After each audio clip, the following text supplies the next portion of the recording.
Ta parole est une lampe à mes pieds, une lumière sur mon sentier. Psaume 119, verset 105. La méditation.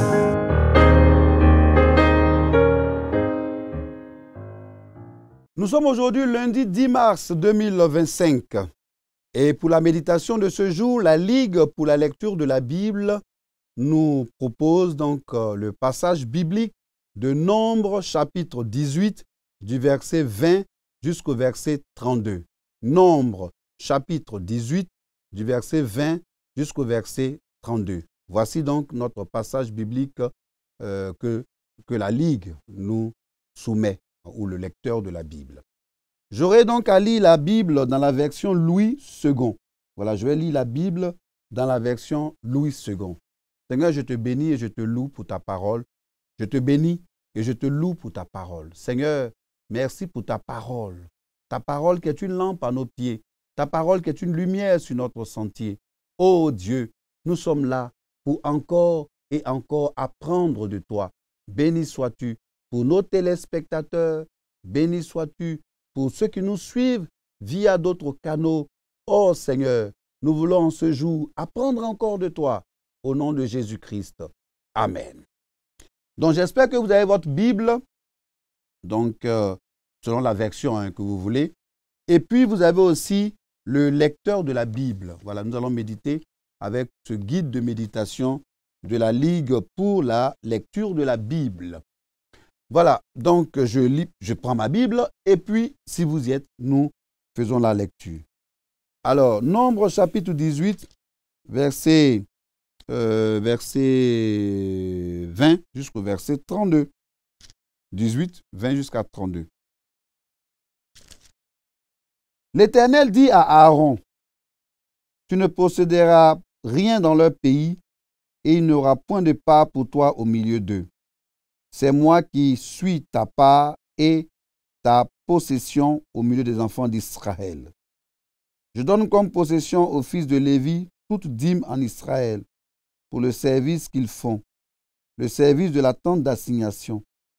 Les enfants d'Israël n'approcheront plus de la tente d'assignation de peur qu'ils ne se chargent d'un péché et qu'ils ne meurent. Les Lévites feront le service de la tente d'assignation et ils resteront chargés de leurs iniquités. Ils n'auront point de possession au milieu des enfants d'Israël. Ce sera une loi perpétuelle parmi vos descendants. Je donne comme possession aux Lévites les dîmes que les enfants d'Israël présenteront à l'Éternel par élévation.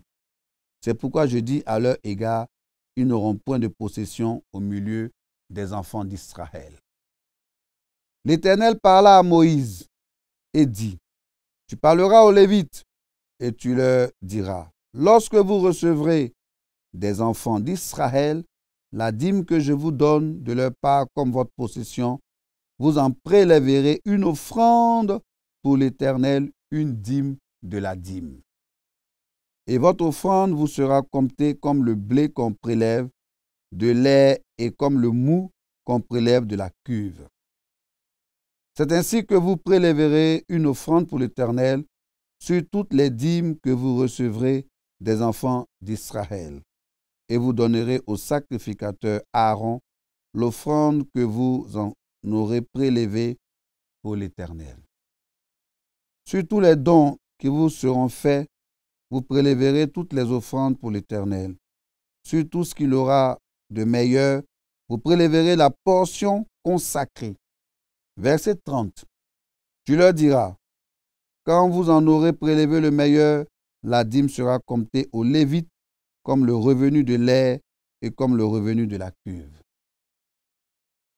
Vous la mangerez en un lieu quelconque, vous et votre maison, car c'est votre salaire pour le service que vous faites dans la tente d'assignation. Et enfin, verset 32, vous ne serez chargés pour cela d'aucun péché, quand vous en aurez prélevé le meilleur, vous ne profanerez point les offrandes saintes des enfants d'Israël, et vous ne mourrez point. Alléluia. Alléluia. J'aime la parole de Dieu, j'aime la parole de Dieu, j'aime la parole de Dieu. Alors, Nous pouvons donner donc comme titre à cette méditation, alors comme titre, on peut donner comme titre à cette méditation, les services à caractère sacré. Les services à caractère sacré. Nous allons diviser notre passage en deux grandes parties. Comme vous voyez, nous parlerons beaucoup de la dîme, voilà, qui fait beaucoup de sujets à polémique, diverses interprétations. Nous allons faire l'effort de faire l'interprétation selon la parole de Dieu, selon ce que nous avons sous les yeux ici, de la parole de Dieu, et ne pas rentrer dans des explications, des problèmes à polémique. À tous les dons qu'il vient de faire à Aaron et à sa famille, c'est-à-dire du verset 1 jusqu'au verset 19, que nous n'avons pas lu, et de Nombre 18, du verset 1 jusqu'au verset 19. Voilà. Donc, de ce que nous venons de lire, l'Éternel ajoute le plus excellent. Il se donne lui-même en partage aux siens. C'est très important. Alors, du verset 20 jusqu'au verset 24, j'ai dit que nous allons faire en deux grands groupes. Le premier groupe, c'est ça, du verset 20 jusqu'au verset 24. Les dîmes pour les Lévites. Si vous prenez des notes, les dîmes pour les Lévites. Une fois dans le pays, la tribu de Lévi n'aurait pas d'héritage. Ils ne vont pas avoir d'héritage, comme les autres tribus, car elle était préposée au service de l'Éternel, ou elle était proposée au service de l'Éternel. L'Éternel lui-même serait son héritage. Alléluia! C'est pas mieux? C'est l'Éternel qui est ton héritage. Verset 20. Je suis ta part et ton héritage, dit-il. L'Éternel est la part de mon héritage et de ma coupe. Alléluia! L'Éternel est la part de mon héritage et de ma coupe. Dieu est ma part pour toujours. Alléluia! Dieu est ma part pour toujours. Répondent respectivement David et Asaph. David et Asaph, eux, ils répondent, Dieu est mon héritage et ma coupe. Alléluia. Alors nous pouvons, si vous prenez des notes, commencez à prendre des notes, parce que je vais vous donner à peu près 6 passages bibliques que vous allez lire pour mieux comprendre ce que je viens de dire. Prenez Psaume chapitre 16, verset 5. Je vais aller un peu doucement. Psaume chapitre 16, verset 5. Psaume chapitre 16, verset 5 jusqu'au verset 6. Psaume 73, verset 23 jusqu'au verset 25. 26, mais vous pouvez aller jusqu'à 26. Plus tard, donc David, bien que n'étant pas un lévite, il s'écrirait, l'Éternel est la portion de mon héritage. Alléluia! L'Éternel est la portion de mon héritage. On peut voir cela en Psaume chapitre 16, verset 5. Nos vrais biens ne consistent pas seulement en richesse matérielle. Aïe, aïe, aïe, aïe, aïe, aïe, aïe. Arrêtons-nous ici un peu, pardonnez. Nos biens là, nos vrais biens, ce ne sont pas seulement les richesses matérielles de la terre. Je vais ajouter ça, de la terre. Belle maison, belle voiture, les enfants fréquentent des écoles UP, beau jardin, joli costume, et puis que sais-je encore, des bijoux, en fait beaucoup de choses. Nos vrais biens là ne consistent pas seulement en richesse matérielle, mais en des bénédictions spirituelles que Dieu nous a données et qui se concentrent dans une seule et unique personne, son Fils, Jésus-Christ de Nazareth. Acclamons pour ce Jésus de Nazareth, Jésus-Christ. Tout cela se résume en une seule personne, Jésus-Christ. Pour subsister, bon, la tribu de Lévi recevrait des dîmes offertes à l'Éternel. On l'a vu au verset 24. Nous ne donnons pas à un tel ou à un tel. C'est là que les débats là commencent. On ne donne pas à un tel ou à un tel. La dîme là, c'est pour le Seigneur. Ne nous mettons pas dans beaucoup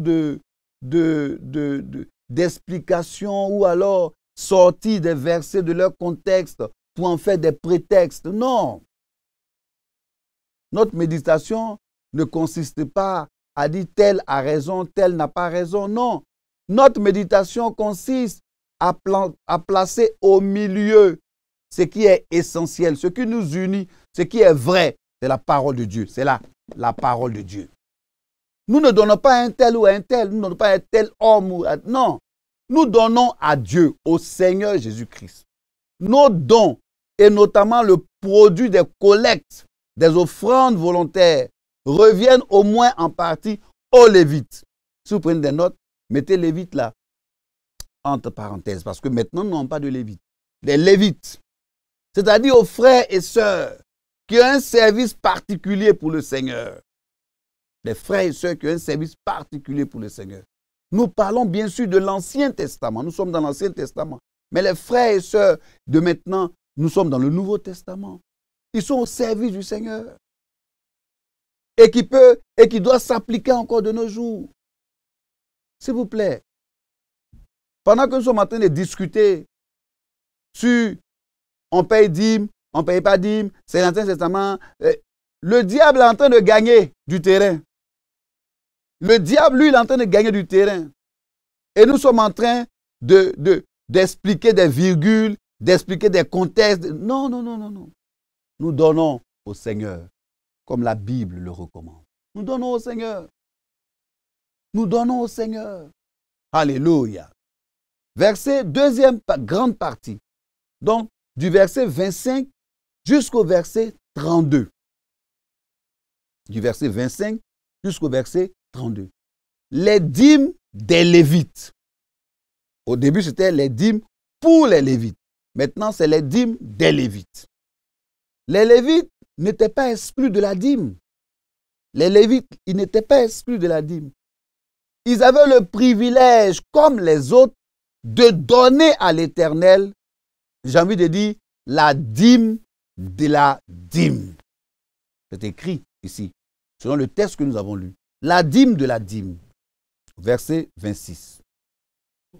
Celle-ci revenait au sacrificateur. Celle-ci revenait au sacrificateur. Après l'exil, le peuple s'engagerait à observer la même ordonnance.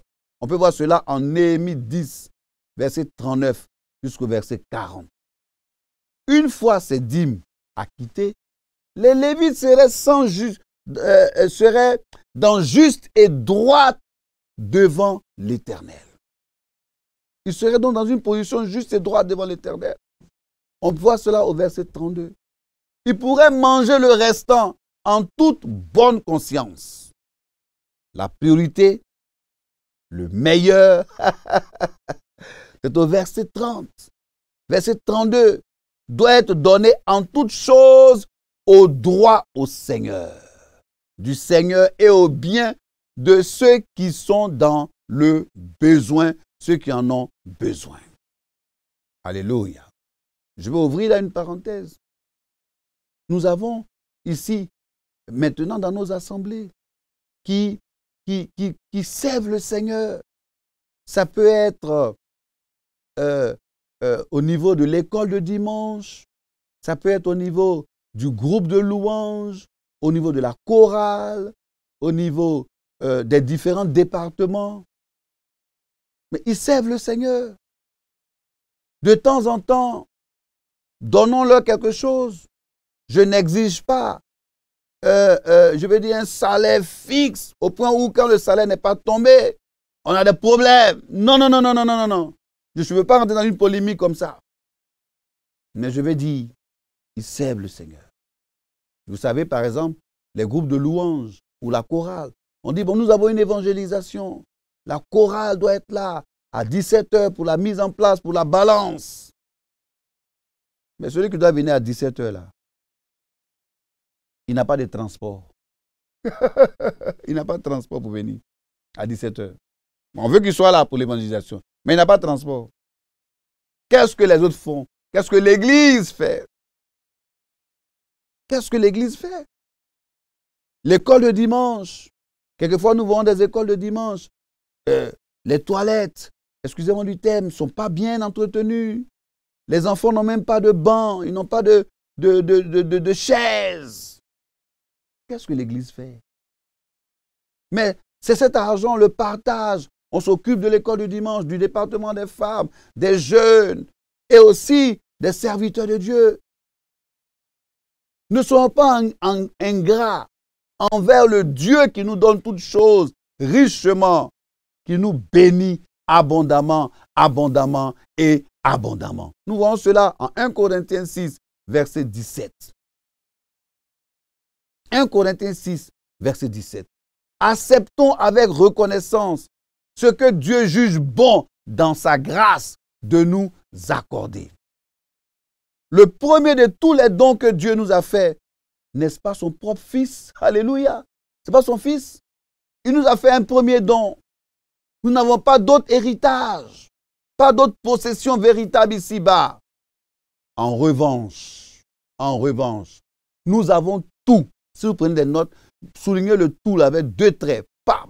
Tout. Dans le ciel. Puisque nous sommes citoyens du ciel, nous avons tout en Jésus-Christ. Notre trésor, c'est Jésus-Christ. Nous voyons cela en 1 Corinthiens 3, verset 22 jusqu'au verset 23. 1 Corinthiens, on peut même commencer à partir du verset 21. 1 Corinthiens 3, 21 jusqu'à 23. Qui nous disent, toutes choses sont à vous, chers téléspectateurs.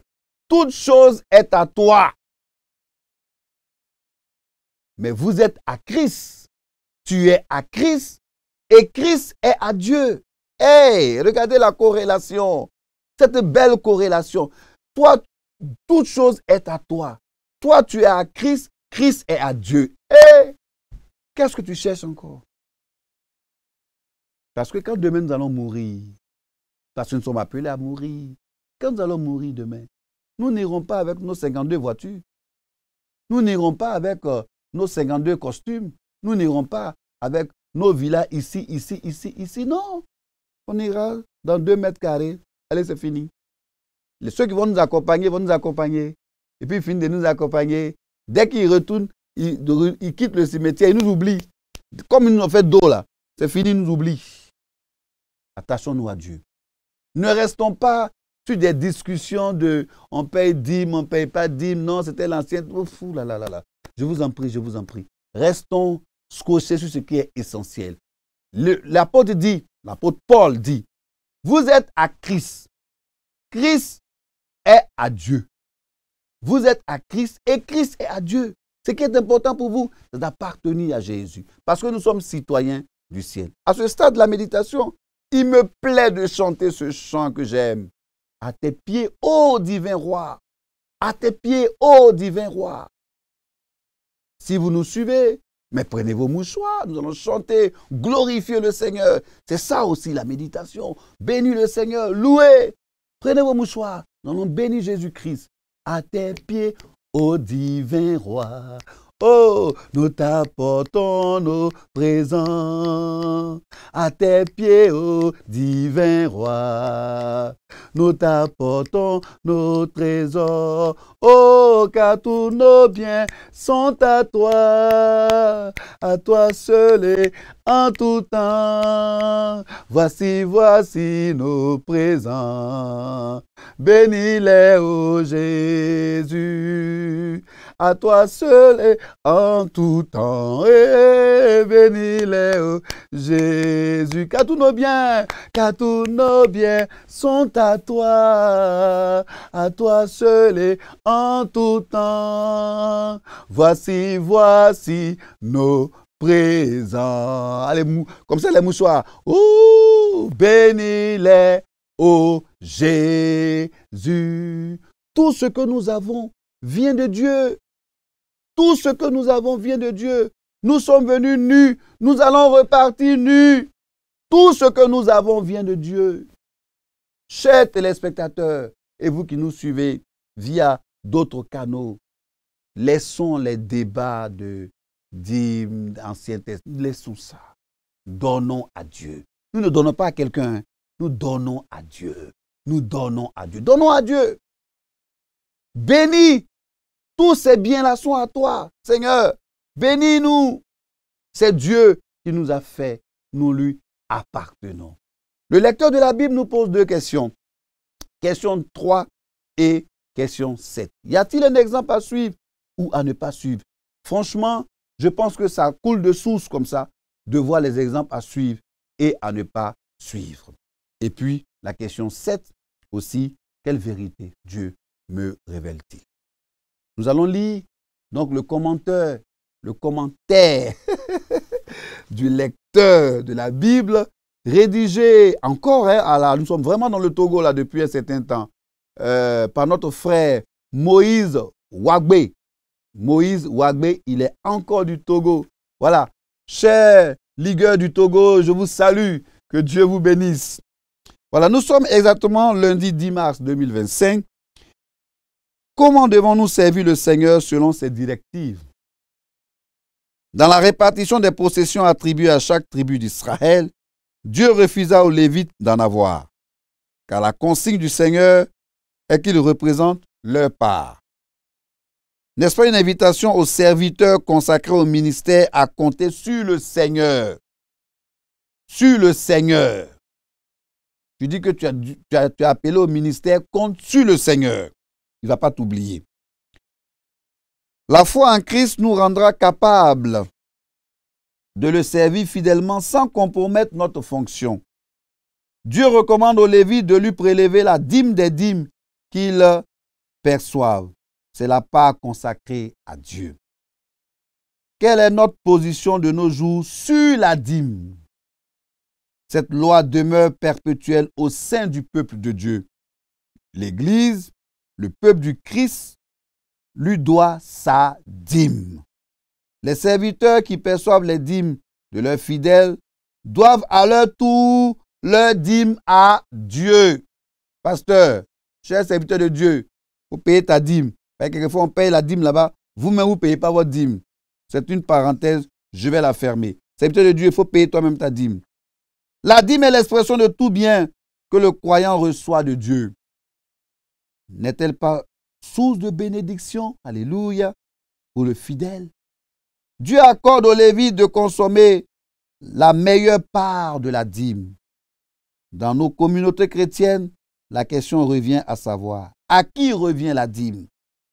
Est-ce à l'Église ou aux dirigeants ou aux pasteurs? Toutefois, il est évident que la dîme doit servir à nourrir le sacrificateur et sa maison. Ceci permettra au berger de se consacrer davantage au sacerdoce. Comment gérons-nous la dîme dans nos assemblées? C'est la question que nous pose notre frère Moïse Ouagbé du Togo. Comment nous gérons? L'anglais dira « that is the question ». Comment nous gérons cela? Si vous nous suivez, si vous nous prenez en marche, j'allais dire, vous suivez la méditation avec la Ligue pour la lecture de la Bible et Espérance TV. Nombre 18, du verset 20 jusqu'au verset 32 est notre texte de méditation. Seigneur, je te bénis et je te loue. Merci pour ta parole. Merci pour cet enseignement capital sur la dîme, sur le don de soi, sur ce que nous avons à t'offrir, à te donner, parce que c'est toi qui nous l'as donné. Seigneur, béni sois-tu au nom de Jésus-Christ. Amen. Je vous dis, God bless you. Gardons le cap. Shalom. Shalom. Ta parole est une lampe à mes pieds, une lumière sur mon sentier. Psaume 119, verset 105. La méditation.